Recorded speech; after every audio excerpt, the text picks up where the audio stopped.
Okay, good morning guys. Yan. May customer naman tayo. Yan, 6D14 guys. Ang issue guys, yung usok sa breather nya. Yan, hindi ko na pinakita. Sinalasan natin itong breather. Malakas yung usok dito sa breather nya. Engine blow by siya guys. Yan. Kaya kalasin natin yung mga ibang parts nya.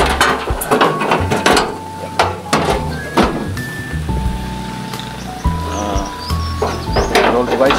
Tingnan natin itong piston nya, liner yung damage. Check muna natin yung piston nya. Yung ano bang dahilan kung sa palit tayo ng piston or liner. Okay, yan muna guys.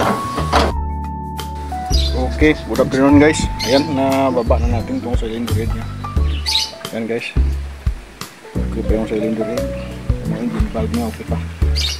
Ayan yung isa na din valve natin. Ayan guys, oh. Ayan yung palitan natin guys. Yung liner nya. Malaki na yung ridge. Malalim na yung ridge nya sa liner. Kaya palitan natin yan, ibaba natin tong makina. Palit tayo ng 6 na liner at saka piston na 6 na liner at 6 na piston. Palitan natin guys. Yan, malalim na yung ridge nya.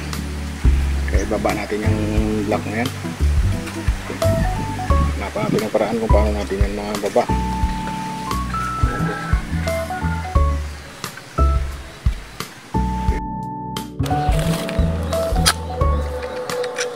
Yan guys, oh, gamitan natin yung mga piston. Number 1 piston.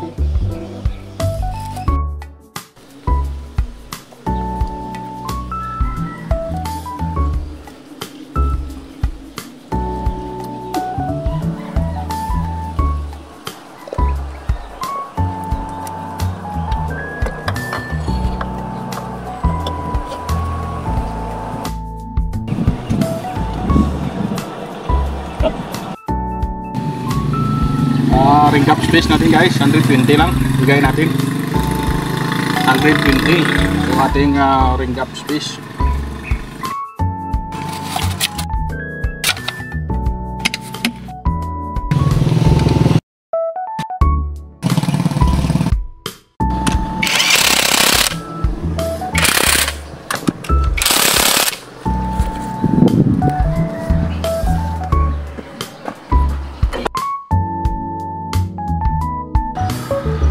Okay, good afternoon guys. Ayan si Chip, oh. Chip, ayan. Kapit natin guys yung piston pump ng 6D14.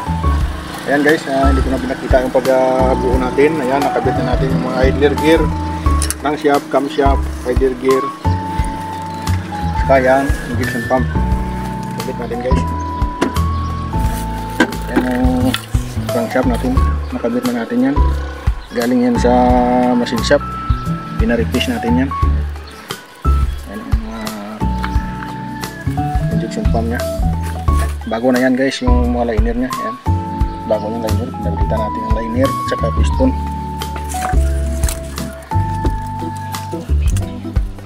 Ito, may kabit ah.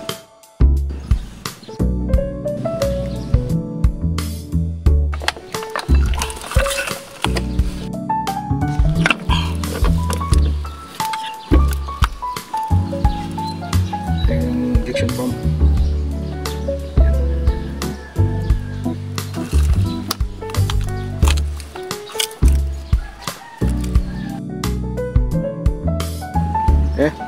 Yan guys, ipakita ko sa inyo yung timing ng 6D14.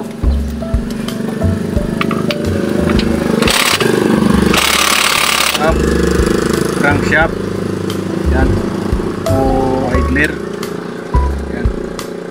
Crankshaft,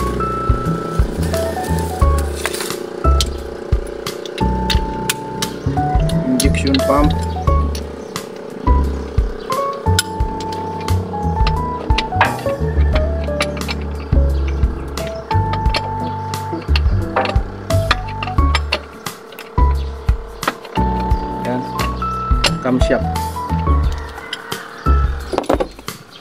crankshaft,